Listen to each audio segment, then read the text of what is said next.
Neverland, Michael's magical kingdom. It was the late 1980s. Michael Jackson was already the king of pop, adored by millions, but also trapped in the constant noise of fame. Crowds screamed his name wherever he went, cameras followed him every step, and his world felt smaller with each passing day. One afternoon, while on a quiet drive through Santa Barbara County, Michael's car slowed in front of an enormous iron gate. Behind it stretched rolling hills, oak trees, and a ranch so vast it seemed to go on forever. It was peaceful, it was beautiful, it was nothing like the world he knew. Michael felt something stir in his heart. He got out of the car, stood by the fence, and whispered.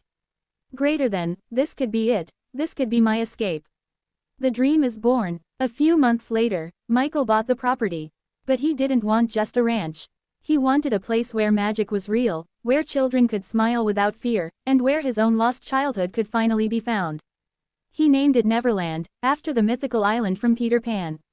To him, Peter Pan was a symbol, someone who never grew old, who lived for wonder, imagination, and joy. Building the kingdom, slowly, Neverland came alive. A carousel painted in dazzling colors spun under fairy lights. A miniature train named Catherine chugged across the grounds, named after his beloved mother. There were elephants, giraffes, and llamas, each with their own names and personalities. Cotton candy stalls stood beside arcade machines in a movie theater. To most people, it was a ranch. To Michael, it was a kingdom. Opening the gates, Michael didn't keep Neverland to himself. He invited thousands of underprivileged and sick children to visit. Buses would arrive at the front gates, and children, some in wheelchairs, some battling illnesses, would be greeted by Michael himself. He'd crouch down, smile, and take their hands like they were old friends. The day was theirs. They could ride the roller coaster as many times as they wanted.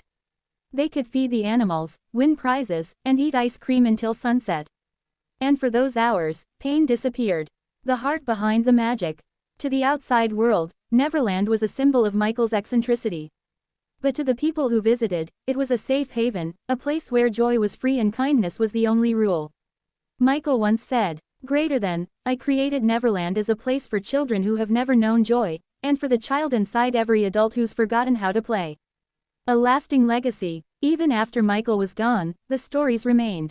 A little girl who once rode the carousel at Neverland grew up to be a doctor. She said the day changed her life.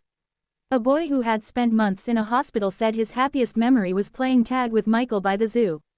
To them, Neverland wasn't just a place. It was proof that kindness can build kingdoms, and that even the loneliest person can share joy with the world. If you want, I can now expand this into a cinematic narration script with deep descriptions, dialogue, and real-life references so it's ready for a YouTube storytelling video.